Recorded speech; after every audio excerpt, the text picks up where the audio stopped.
Sukatan na natin yung kanyang voltage biasing sa kanyang base emitter. Nakasaksak na yung ampli natin, naka-on na. Tingnan natin kung ilan. 0.5. Para sa akin hindi to normal, 0.5. I-adjust natin yan mamaya. Yan, 0.5. Malakas siya pero iinit ang ating OPT niyan. Lalagnatin yung ampli natin, 0.5 rin. Lahat ata to 0.5. So, tuturo natin kung paano mag-adjust ng voltage biasing. 0.5 rin. Ayun, naging 0.3 ang biasing natin, no? Bumaba. Tingnan natin sa kabila kung parehas. 0.3. So, parehas na parehas, no? Naglalas lang ang ating test probe, Yan. So, hindi ko lang kasi masyadong nadidinan kasi pa kapag diniina natin, dumulas yung test probe, mag short circuit. Yan, 0.3. So, goods na yan mga idol, no? Kasi ang gusto ko nga 0.4 or 0.3. Safe na yan para sa mga nasisibakan lagi ng final transistor o OPT. So, babaan nyo konti yung biasing nyo, no? So, medyo ihina lang ang ampli nyo ng kaunti kasi binabaan nyo ang biasing, pero goods yan, safe naman. Oops, modulas yung tester natin delikado. 0.3 na lahat mga idol, yung apat na to. Linisan muna natin to bago natin i-repair. May sunog dito tayo nakita, dalawa. Ayan, tapos yung kanyang relay, ayan nalusaw na yung kanyang relay. Para makita natin yung problema, brushin muna natin or labahan yung board.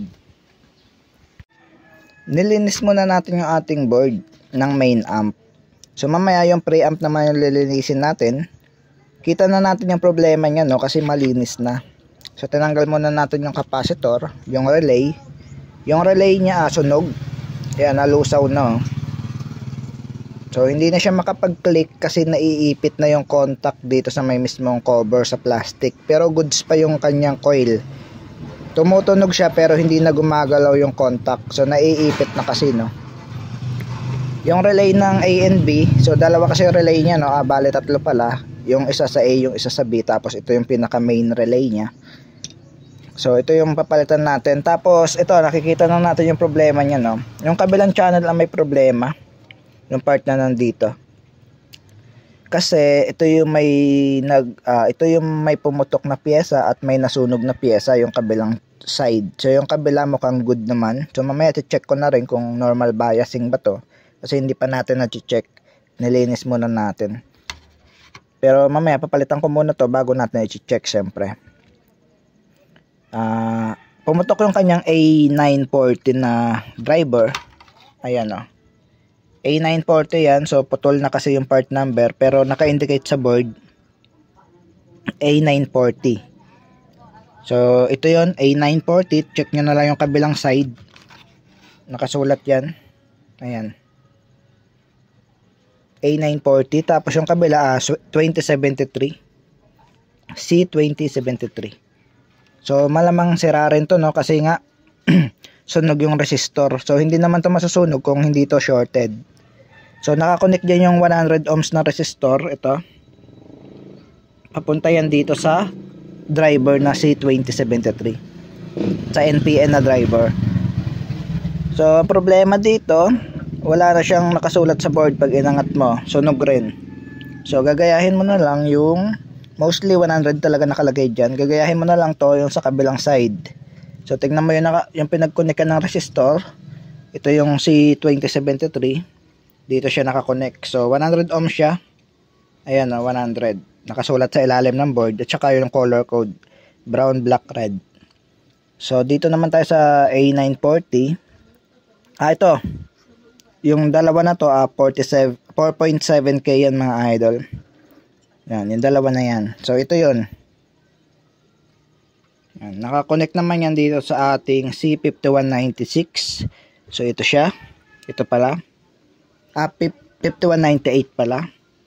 So yung dalawa na yan nakakonect yun doon sa 5198, tapos dito sa output, no, so may resistor na 0.25.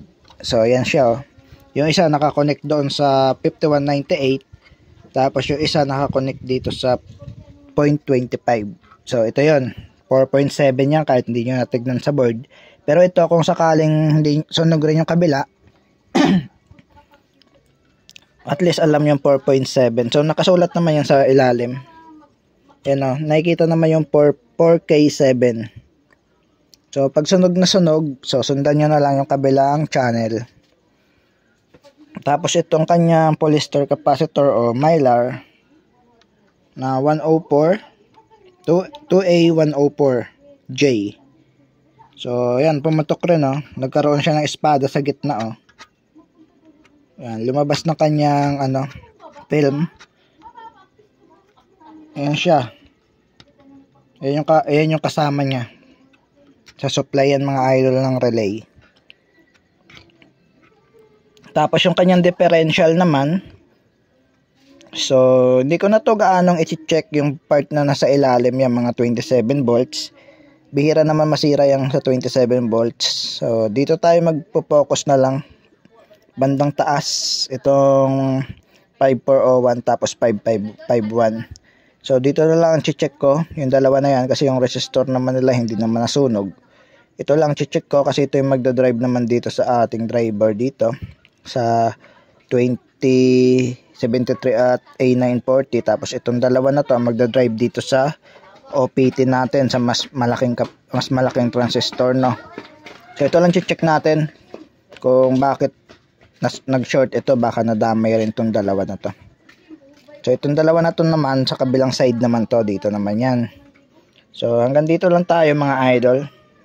Hatiin nyo lang to sa gitna. So left ito ang right. Yan. So balikan ko kayo mamaya kapag palitan ko muna tong mga to, yung mga nakita nating sunog, palitan muna natin, tapos i-check na rin natin to. Bago natin i-check yung kanyang biasing. Kapag mataas yung biasing na to, adjust na lang tayo sa resistor dito. Kasi kapag in-adjust mo yung resistor dito, so bababa yung biasing na to, so bababa na rin biasing ng ating OPT. So madali lang yan. Kalkulahin nyo na lang, tansya-tansyahin nyo na lang kapag hindi nyo kabisado. So mamaya balikan ko kayo, mga idol. Bale, na check na natin lahat. Ito yung mga papalitan natin, yung kanyang relay sunog, yung kanyang polyester o mylar capacitor na 104, supply ng relay yan, mga idol. Sunog na lang, pumatok siya, oh. Tapos yung 2 watts na resistor, 10 ohms. So papalitan natin ng 5 watts na 10 ohms. Nag-iba na kasi ang kulay niya, pero good pa siya sa tester. Yan. Kasi umiinit siya, nawala na yung kulay ng resistor, namuti na siya. Pero goods pa naman. Pero papalitan natin yung 5 watts para hindi uminit. Tapos itong dalawang driver, shorted. So wala tayong pamalit ng C2073. Ang ipapalit ko dito, TIP41C. So papalita ko sa inyo. Ito ipapalit natin, oh. TIP41C. Tapos sa A940 naman ito. Naubusan kasi tayo ng 2073. Ito naman sa A940.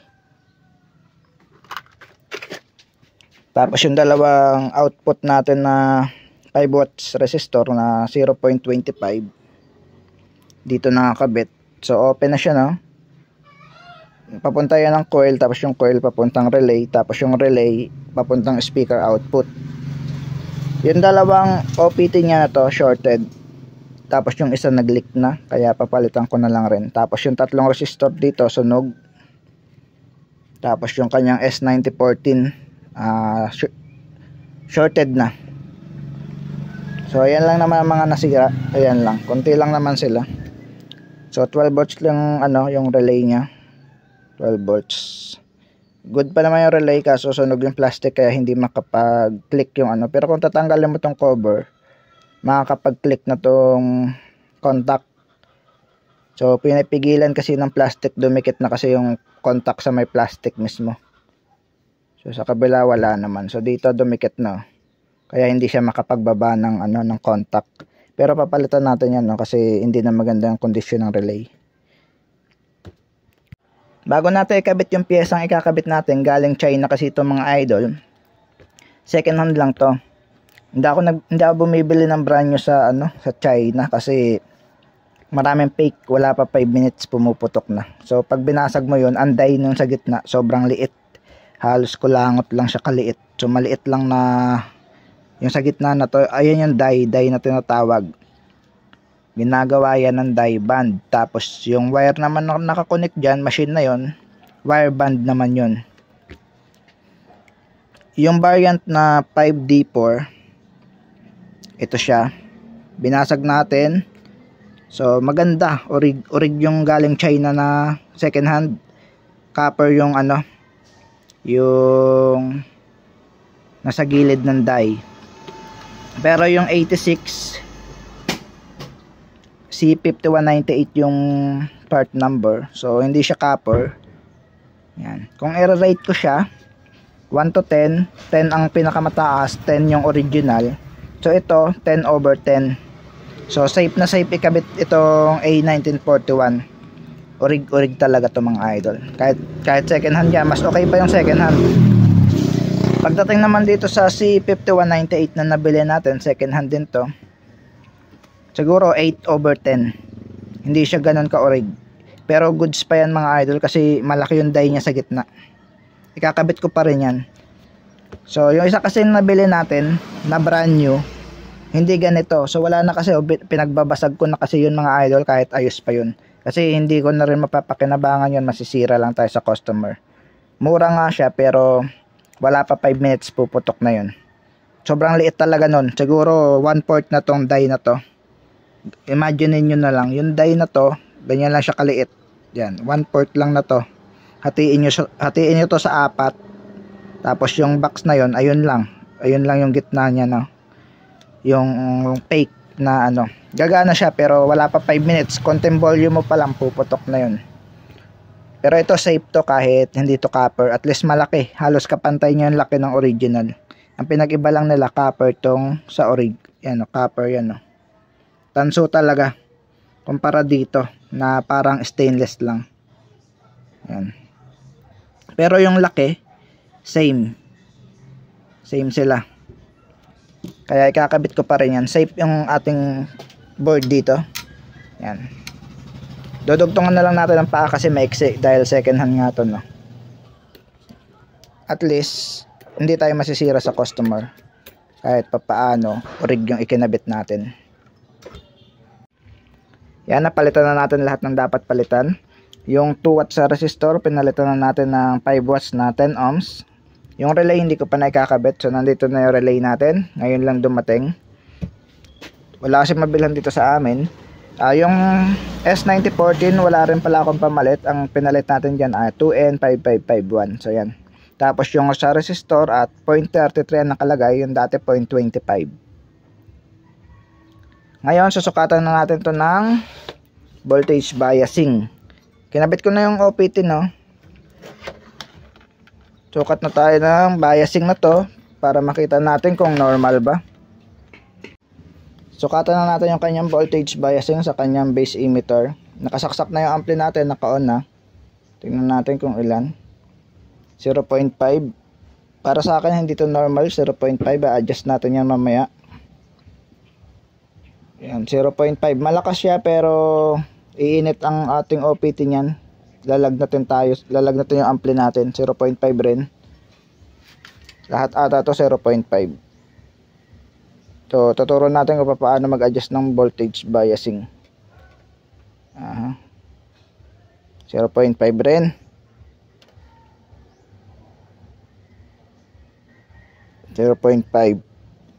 Lahat ata to mga idol, left and right 0.5.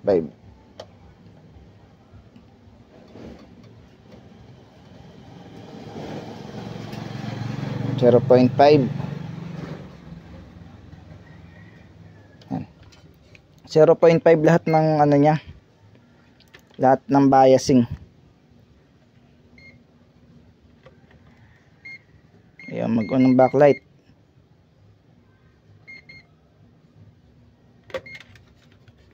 Lolo ko na yung ating tester mga idol. Baka may mag-sponsor sa atin ng tester. So para sa akin yung 0.5 hindi normal yan. Hindi pa naman yan agad-agad masisira yung ating OPT niyan. So hindi yan iinit hanggat walang load. Pero oras na nilagyan mo yan ng load or nilagyan mo ng signal input tapos load na speaker, mabilis yan iinit dahil mataas, no? Malakas siya kasi 0.5 siya pero mabilis siya uminit. So lalag natin yung ating OPT or ating amplifier. Kailangan mapababa natin yan ng 0.4 or 0.3. Sa 0.3 tayo magpo-focus para laruin lang natin yung resistance ng ating resistor kung saan siya magno-normal. So tuturo natin kung paano ba i-adjust. Naka-fixed bias kasi itong mga ganitong klaseng board. Hindi to gaya ng mga power amp na may trimmer na pwedeng i-adjust yung biasing. So laruin natin yung resistance ng resistor na sinasabi ko. Napakita ko sa inyo saan ba tayo nag-a-adjust. So para alam nyo kahit anong ampli ma-adjust yung biasing. Kung 0.5 gagawin yung 0.4 or 0.6 gagawin yung 0.4. Tuturo natin. Pero pag mga idol niyo kabisado, kunyari 0.9, huwag nyo na ikakabit yung mga OPT nyo kasi sigurado yan, sibak agad yan kahit wala pang music. Pero yung mga ganyang 0.5, hindi naman yan basta-basta masisibak, kaya kinabit ko na yung ating OPT. Masisibak lang yan kapag nilagyan mo na ng music. Tingnan natin kung saan ba tayo mag-a-adjust dito. Dito tayo mag-a-adjust mga idol sa kanyang differential. May resistor dyan na dalawa. Minsan nakalagay dyan at 3.3, minsan 3K ang nakalagay. So depende, no? Kasi iba-iba naman ang circuit. Dalawa yan sila ito. Yung isa 1.2, yung iba nakalagay dyan 1.5, yung iba nakalagay dyan 1K.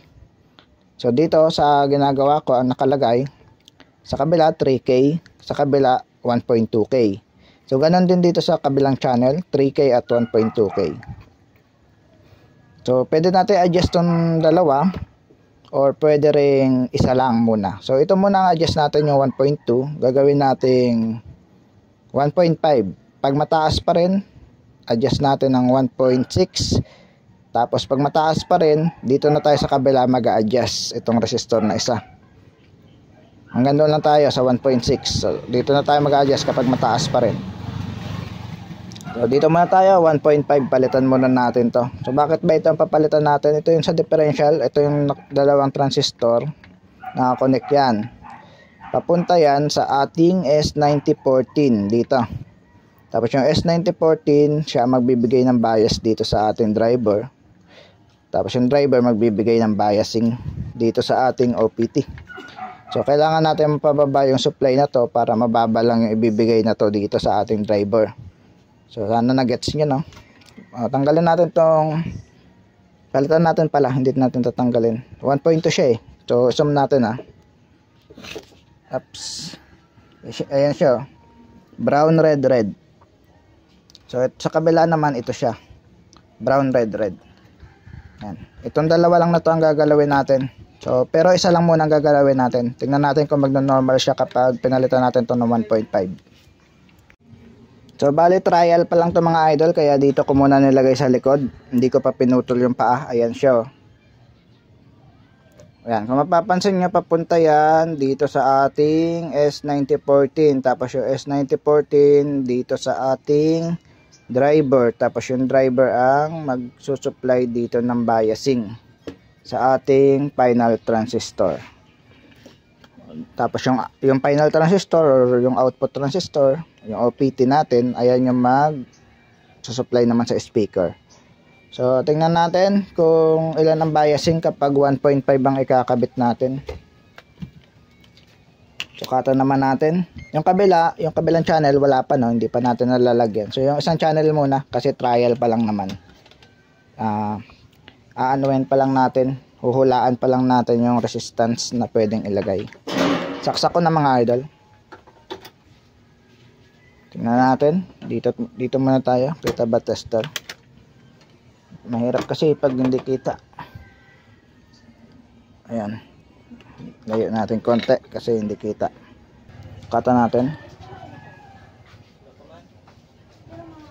Ayun, naging 0.3 ang biasing natin, no? Bumaba. Tingnan natin sa kabila kung parehas. 0.3. So, parehas na parehas, no? Naglalas lang ang ating test probe, Yan. So, hindi ko lang kasi masyadong nadidinan kasi pa kapag diniinan natin, dumulas yung test probe, mag-short circuit. Yan, 0.3. So, goods na yan mga idol, no? Kasi ang gusto ko nga 0.4 or 0.3. Safe na yan para sa mga nasisibakan lagi ng final transistor o OPT. So, babaan nyo konti yung biasing nyo, no? So, medyo ihina lang ang ampli nyo ng kaunti kasi binabaan nyo ang biasing. Pero goods yan, safe naman. Oops. Modulas yung tester natin, Delikado. 0.3 na lahat mga idol, yung apat na to, 0.3. Tingnan naman natin yung kabilang channel, yung hindi pa natin napalitan ng OPT. Dito 0.3 na. Yan, 0.3. So tingnan natin yung kabila kung ganun pa rin ba, 0.5 pa rin ba. Kita, no? Kita ba? Yung kabila hindi pa natin napalitan. Yan, 0.5. Uy, muntik na dumulas. Yan, 0.5 pa rin. Hindi pa natin napalitan to dito. Yan, 0.5.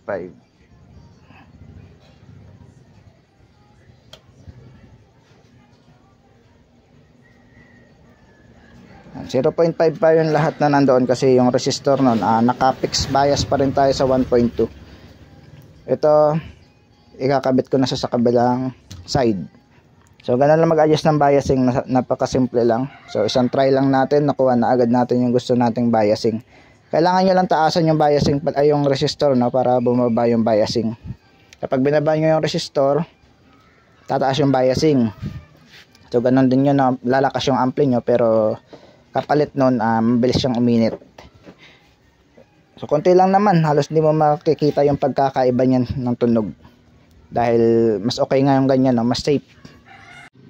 Bali may isa pa siyang problema mga idol. Kinalas muna natin yung kanyang preamp para matrace kung saan ba nanggagaling, bakit mahina yung kanyang kabilang channel.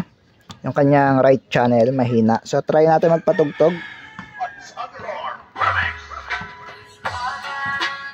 So yan, mahina yung kanyang kabilang channel, no? Try natin ilipat ito sa left channel.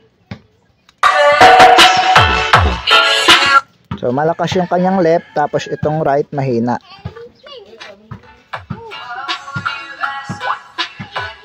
Yan, mahina yung left, so dito tayo sa likod para mas makita nyo.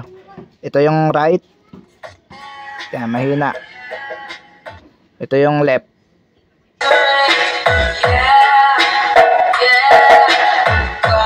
So malakas yung left, mahina yung right. So naging problema niya ay itong kanyang switch. Yan. Trace natin yung line. Dito tayo muna nag-trace sa may bias. Ay, sa may balance. Binunot natin tong RCA at dito tayo nag-input. So, malakas naman dyan, left and right. Tapos, sinunod natin. Dito na tayo nag-input sa output na to. Pagdating dito, mahina. Ibig sabihin, ang may problema is itong ilalim na board sa kanyang equalizer. So nag-input tayo na nag-input hanggang sa nakita natin na dito sa switch ang may problema. Dito siya mahina. So try natin, pause ko muna para hindi tayo makapiright. Try natin ilagay muna ulit ito. Cut ko muna yung video, mahirap ipasok. Nakakabit na sa right channel.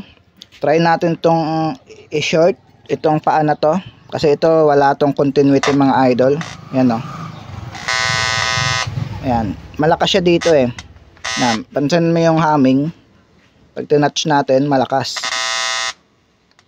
Dito dito walang speaker kasi nakakabit. Pero malakas din dyan. Pagdating dito, mahina. Dito, malakas. Ibig sabihin, itong contact na ito ang may problema. Try natin magpatugtog. Tingnan natin kung lalakas. Pakinggan nyo. Short ko to.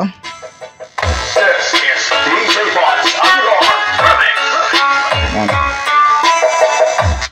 So, pag binitawan natin, pause ko muna. Pag binitawan natin, mahina yung sound. Kapag sinort natin, malakas yung sound. So ito talaga may problema, yung contact na to sa loob wala na, malamang marumi or nangitim. Kailangan natin palitan ng switch. Kailangan natin palitan ng bagong switch ito. Yan, malakas siya dito eh. Yan. Ito may problema yung switch. So okay na tong ampli na to, okay na rin yung kanyang relay kasi nagra-rattle yung kanyang relay. Yan, naparinig ko na sa inyo na gumagana na yung ating amplifier at ito na lang yung kanyang problema, yung kanyang switch. Bale, hindi ko napapakita yung pagbalik natin ng mga connection at pagsarado na to dahil ang title lang na ating video, paano pababayin yung voltage biasing. Yan. So kita-kits na lang sa susunod na video mga idol.